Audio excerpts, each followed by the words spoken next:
अशोक खराचं जे प्रकरण आहे हे आताचं नाही, सरकारच्या निदर्शनास हे गेल्या अनेक महिन्यापासून लक्षात होतं, पण नेमकी हीच तारीख का निवडली? ते एकनाथ शिंदे हे दिल्लीला भाजपच्या आकांना भेटायला गेलेत आणि ते इकडे फडणवीसांच्या खुर्चीला धक्का लागते का ही भीती निर्माण झाली। आणि म्हणून या घटनेमध्ये जो राजकीय वास येतो आहे त्याचं कारण आहे की महाराष्ट्रामध्ये एकनाथ शिंदे असतील की फडणवीस असतील यांच्यामधला जो संघर्ष आहे तो विधानसभेतही आम्ही पाहिलेला आहे। आणि त्याच्यामुळे या अशोक खरातला त्याच्या बंधुगिरीच्या बाबतची सरकारला माहिती असल्यामुळे त्याला ऐन वेळेवर हे सगळं वातावरण बदलवण्याच्या दृष्टिकोनातून आणि याचे धागे खराताचे देशाच्या गृहमंत्र्याबरोबर आहे आणि म्हणून अशा पद्धतीचं हे ट्रँगल उभं करण्याचं काम या बंधुबाबाच्या प्रकरणात केलं गेलेलं होतं। आपल्याला लक्षात असेल, मी विधानसभेत बोललो की ज्या IG आहेत तिथले नाशिक विभागाचे, जेव्हा ही घटना बाहेर आली, तो परब आणि दोघं जणांनी जेव्हा ते व्हॉट्सअप त्या खरातांना केले त्या काही दृश्यांचे, त्या आधारावर खराताला वाटलं की आता हे भानगड मोठी होणार आणि म्हणून खरात त्या IG कडे गेले आणि यांच्यावर कारवाई करायच्या बाबतची भूमिका त्यांच्यासमोर मांडली। 2 कोटीचा सौदा झाला आणि 2 कोटीचा सौदा झाल्यानंतर पण इकडे राजकीय खुर्चीची ओढताळ झाली आणि मग इथून जे आदेश गेलेत आणि त्या आधारावर खरातावर गुन्हा दाखल झाला। तर इथं प्रश्न निर्माण असा झाला की सरकारला ही सगळी घटना माहीत होती, त्या ठिकाणी महिलांचं शोषण होते आहे, त्यांच्या शुद्धीकरणाच्या नावाने चांगल्या चांगल्या घरच्या महिलांना त्या ठिकाणी ओढून त्यांच्या पांढरपेशांबरोबर उद्योगपत्यांबरोबर जोड्या लावून त्यांचं अजून शोषण घेऊन त्यांचं ब्लॅकमेलिंग करून खरात त्या ठिकाणी पैसे लुटत होतं हे सरकारला माहीत होतं, पण सरकार त्याला राजकीय वापर करते आणि हिंदूच्या नावाने सत्ता गाजवणारी लोक, जी लोक हिंदू धर्माला भ्रष्ट करतात, त्या भ्रष्ट करणाऱ्या लोकांना पाठीशी घालून जेव्हा त्याची गरज संपली त्यावेळेस त्याच्यावर या पद्धतीचा कार्यक्रम लावायचा आणि तिथपर्यंत महिलांचं शोषण होऊ द्यायचं, या पद्धतीच्या घटना या निमित्तानं लक्षात आलेल्या आहेत। विधानसभेत आम्ही सांगितलं की मुख्यमंत्र्यांनी याचं उत्तर दिलं पाहिजे। ही घटना ज्या पद्धतीनं आपल्याला सोपी वाटते ती सोपी नाही आहे, सरकारचं याच्यामध्ये सहभाग आहे। तो बंधुबाबा देशाच्या गृहमंत्र्यापर्यंत, राज्याच्या मुख्यमंत्र्यापर्यंत अनेक मंत्री 7 मार्चला पुण्यामध्ये हा जो खरात होता दिवसभर एका मंत्र्याच्या घरी होता 7 मार्चला, मी तोही उल्लेख केला। त्यामुळे ही सगळे मंत्रिमंडळच या खराताच्या ओशन पाण्यामध्ये हे भिजलेलं आहे आणि म्हणून या सरकारने राजीनामाच दिला पाहिजे। महाराष्ट्राची बदनामी करणाऱ्या या मंत्रिमंडळालाच फडणवीस सरकारने राजीनामा द्यावा ही भूमिका आम्ही मांडलेली आहे।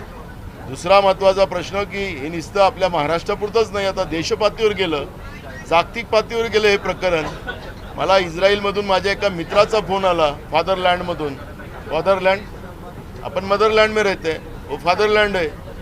तिथून मला फोन आला की आता आमच्याकडे युद्ध चालू आहे, पण युद्धातही महाराष्ट्राची ही चर्चा या बंधुभावाची, जे महिलांचं शोषण, मुलींचं शोषण, विधवांचं शोषण, गरोदर महिलांचं शोषण करणाऱ्या बंधुबाबाची चर्चा इस्रायलमध्ये लढाई सुरू असताना सुद्धा त्या ठिकाणी चर्चा होते आहे। म्हणजे आपण जागतिक पातळीवर महाराष्ट्राची बदनामी या प्रकरणामुळे झालेली आहे आणि म्हणून मुख्यमंत्र्यांनी जे काल निवेदन केलं त्या निवेदनाने नाही चालणार, जी वास्तविकता या राज्याच्या समोर मांडावी आणि अशी बंधुबाबा जे आहेत महाराष्ट्रामध्ये जे हिंदू धर्माला भ्रष्ट करतात त्यांच्यावर कारवाई करावी ही भूमिका आमची आहे।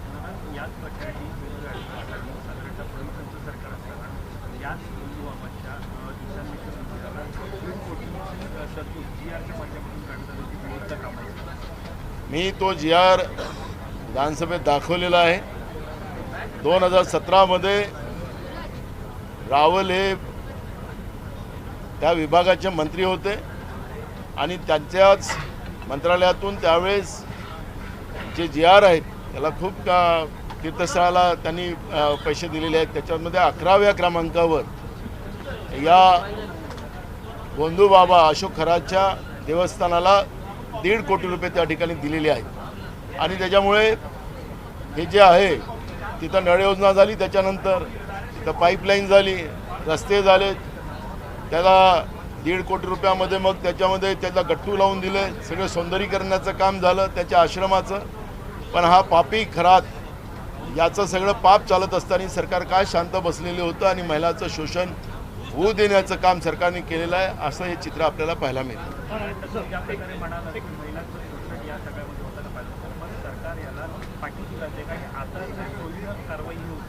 सोयीने कारवाईचंच मी सांगितलं की ही सोयीनं कारवाई झालेली आहे. मी माझं स्वतःचं उदाहरण दिलं. मी विधानसभा अध्यक्ष असताना मी पेडिक्युअर करायला मी सांगितलं, मला ते आमचे सुरक्षा लोक असतात त्यांना, ते मला वर्लीला घेऊन गेले.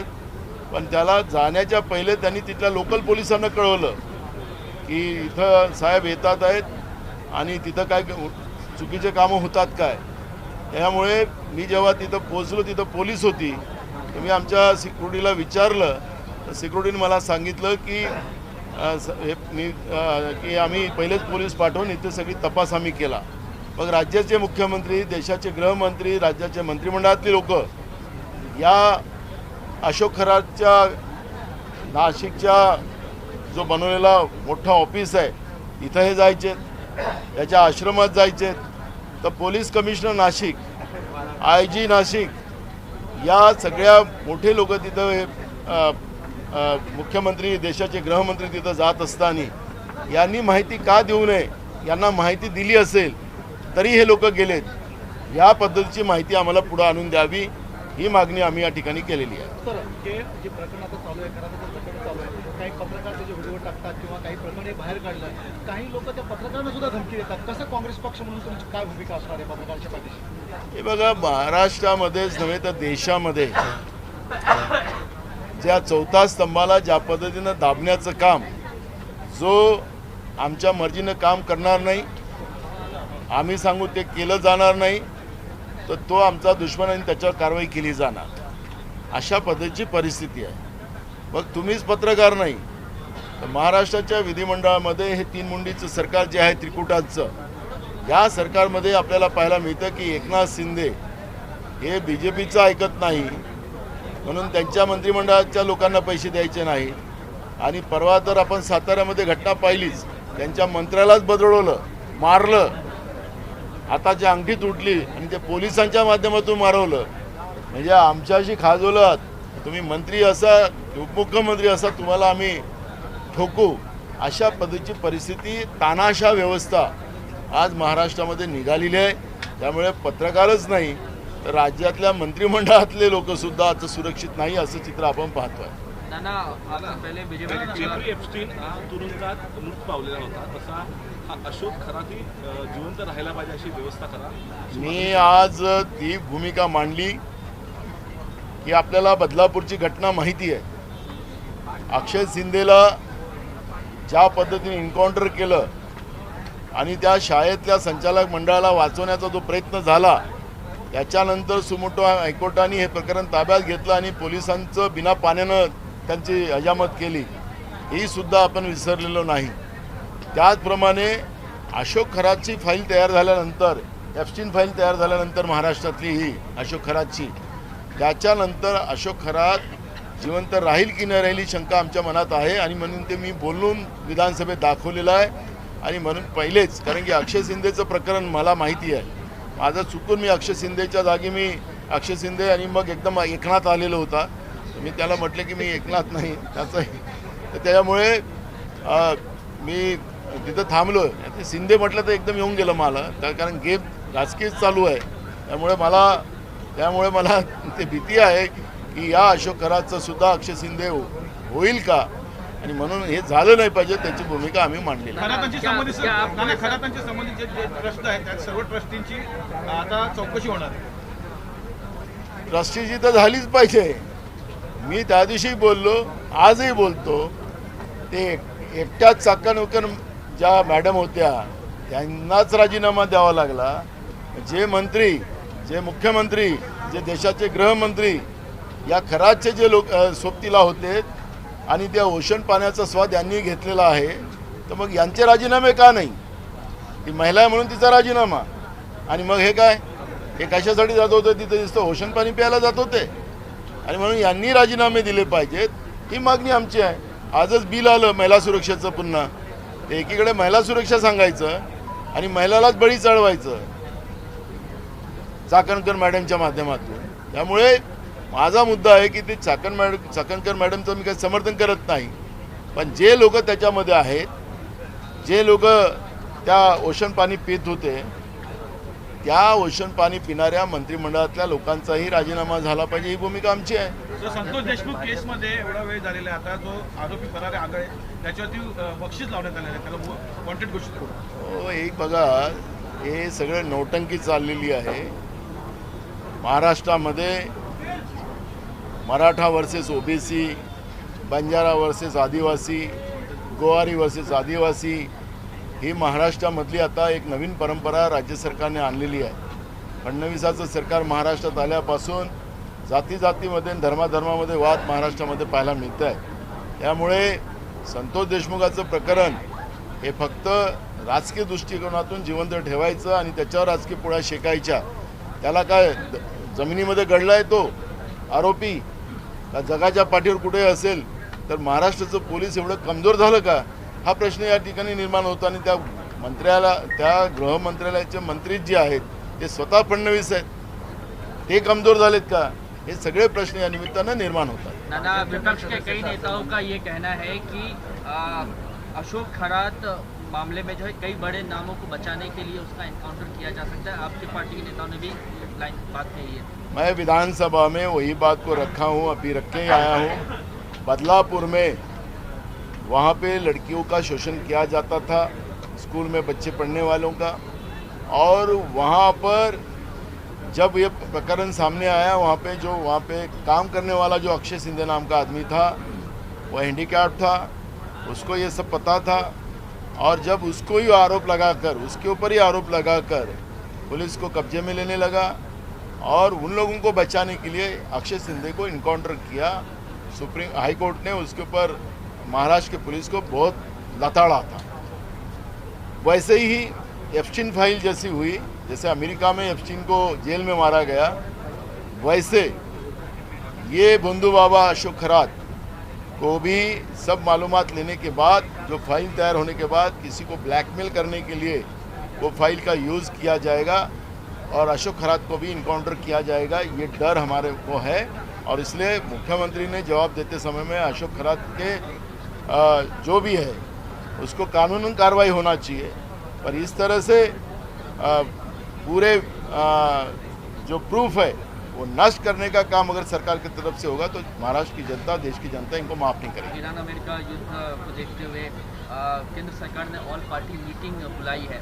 मोदी साहब पहले ही कह चुके हैं कि कोरोना जैसे संकट को झेलने के लिए तैयार सभी को रहना चाहिए. देश की सरकार और राज्यों की सरकार कहती है कि हमारे पास गैस की कोई कमी नहीं है, हमारे पास पेट्रोल की कमी नहीं है, हमारे पास डीजल की कमी नहीं है, हमारा देश सुरक्षित है. ये केंद्र सरकार भी कहती है और राज्य की सरकार भी कहती है. अब मोदी जी को क्या हो गया? कौन सा आश्चर्य हुआ? कौन सा चमत्कार हुआ? फादरलैंड में बर्बादी हो रही है तो मदरलैंड में भी बर्बादी होने का अब उनको अंदाजा है. तो इसलिए देश के प्रधानमंत्री ने जब युद्ध शुरू हुआ था, जो आखाती देश है अमेरिका है, ये हमारे लिए जो आखाती देश है, हमारे लिए ईरान हमारे लिए सबसे महत्व का था. हमें कम रेट में डीजल गैस सब मिलता था, लेकिन उसी से दुश्मनी लेने का काम केंद्र की सरकार ने किया है. और मुझे लगता है कि इतने दिनों के बाद, जब ये शुरुआत में ही अगर प्रधानमंत्री अगर देश के बारे में उनका थोड़ा भी ये रहता तो तभी विरोधी पक्ष के सभी लोगों को बुलाकर देश पे आने वाले संकट के ऊपर चर्चा करना चाहिए था. लेकिन प्रधानमंत्री को अब समझ में आ गया कि अब देश संकट में आया है, तो अब अपोजिशन को साथ में लेके अपनी इज्जत बचाए, ये वो कोशिश कर रहे हैं। नाना, एक सवाल मेरा, दिल्ली कांग्रेस ऑफिस को लेकर है, 24 अक्टूबर रोड को खाली करने का नोटिस केंद्र सरकार ने दिया है, यूथ कांग्रेस को भी नोटिस मंगाया गया है। वो प्रोसीजर है और प्रोसीजर के आधार पे हो रहा है, तो इसलिए मैं उसके ऊपर कोई टिप्पणी नहीं करना चाहूँगा। भाजपच्या काही सदस्यांचं म्हणणं असेल, भाजपच्या काही सदस्यांचं असं म्हणणं आहे, अशोक खरात प्रकरणामुळे हिंदू धर्माला बदनाम करण्याचं काम काही मंडळी करतात. अहो, तो अशोक खरात आमच्या संबंधात नव्हता, ह्या भाजपवाल्यांच्या संबंधात होता. यांचा आका अमित शहा त्यांच्या संपर्कात होता, त्यांच्या सरकारतले मंत्री त्यांच्यामध्ये होते, मुख्यमंत्री होते. त्याला आता आम्ही बदनाम करायला जातो, ते उलट्या चोरांच्या बोंब आहेत. हिंदू धर्माला यांनी बदनाम केलं. या महाराजांना हेच सांगायची का भाजपला वोट करा म्हणून. त्यामुळे चोरांच्या उलट्या त्या नांदेडमध्ये घटना झाली, त्या आश्रमामध्ये तो हरिहर काय महाराज आहे, तो हा कृष्णाचा अवतार होता.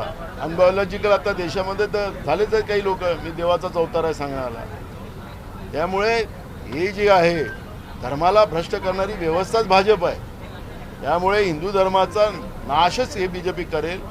धर्माच्या नावाने राजकारण करून हिंदू धर्मासारख्या या चांगल्या धर्माला बर्बाद करण्याचं काम बीजेपी करते आहे, असं आमचं म्हणणं आहे. सर, वडेट्टीवार म्हणाले की त्याचा एन्काउंटर पण होऊ शकतो, तुम्हाला पण मी म्हणालो विधानसभेत, मीच त्याला वडेट्टीवार साहेब इकडे बोलले असतील, मी विधानसभेत बोललो.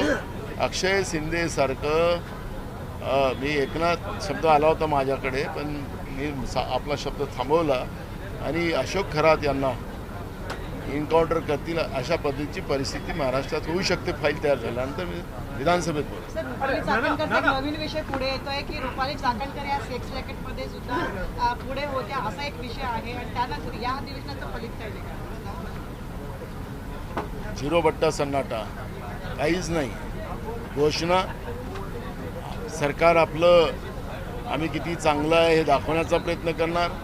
शेतकरी वाऱ्यावर, बेरोजगार वाऱ्यावर, महागाईवर कंट्रोल नाही, कायदा सुव्यवस्थेचा कंट्रोल नाही. सरकारचं फेल्युअर आपल्याला या अधिवेशनात पाहायला मिळालेलं आहे. आम्ही विरोधक म्हणून आम्ही पूर्ण लढाई लढली, आम्ही जनतेचे प्रश्न मांडलेत, पण सरकार ते ऐकायला नाही. पाचवी बहुमताच्या आधारावर आपले सगळे बिलं पारित करणं, कामाचा जे रोजचं विधानमंडळातलं कामकाज असते त्याला वेळेप्रमाणे बदलवणं आणि या पद्धतीनं अजितदादा पवारसारख्या त्यांच्याच मंत्रिमंडळातल्या माणसाच्या बद्दलची साधी चर्चा करायला तयार नाही. अजून महाराष्ट्रात गुन्हा दाखल झालेला नाही, तो अपघात नाही, ती हत्या आहे. अशा पद्धतीचं आता आमचंही मत व्हायला लागलं. रोहित पवार प्रकरणामध्ये नवीन माहिती आता समोर येते, त्याच्यामध्ये त्यांचं असं म्हणणं आहे अजितदादाचा घात झालेला आहे असं आमचं मत आहे. त्याच्यामध्ये पक्ष हायजॅक करण्याचा प्रयत्न सुद्धा सुनील तटकरेंचं त्यांनी नाव घेतलं, प्रफुल्ल पटेलांचं नाव घेतलं आणि यानंतर सुनेत्राताईंना जेव्हा कळालं त्यावेळी त्यांनी निवडणूक आयोगाला कळवलं की ही जी प्रोसेस सुरू झालेली ती थांबवा, कोणती पक्ष स्वतःच्या ताब्यात घेण्याची रोहित पवारांनी आरोप केला. रोहित पवारांजवळ माहिती असेल, कारण मला त्यांच्या पक्षाची माहिती नसल्यामुळे मी काही त्याच्यावर वक्तव्य करणार. मीरा भाईंदरमध्ये जे 7-11 जे नावाचं जे संस्था आहे बिल्डर, त्याच्यामध्ये मुख्यमंत्र्याचा हिस्सा आहे अशा पद्धतीचं त्या ठिकाणी बोललं जातं. जो बिल्डर आहे तो बिल्डरना स्टॅम्प ड्युटी देत, मँग्रोवच्या जागा ताब्यात घेतो, आदिवासीच्या जमिनी ताब्यात घेतो, तिथल्या रहिवाशांच्या जागा ताब्यात घेतो, गुंडागिरी करतो. कोणी काही करत नाही, ना पोलीस करत, ना महसूलचे लोक काही करत. आणि म्हणून हे प्रकरण PMOमध्ये गेलं, PMOमधून ते फोन मुख्यमंत्र्याला आलं, तरीसुद्धा या प्रकरणामध्ये लक्ष दिलं जात नाही. याचाच अर्थ मुख्यमंत्र्याचा त्याच्यामध्ये सहभाग आहे. अशा पद्धतीची आता चर्चा मोठ्या प्रमाणात होते. अजितदादाची ही फाईल दबल्या जाईल का या अधिवेशनामध्ये? सरकार मायबाप आहे, त्याच्यामुळे काय करणं पाहिजे.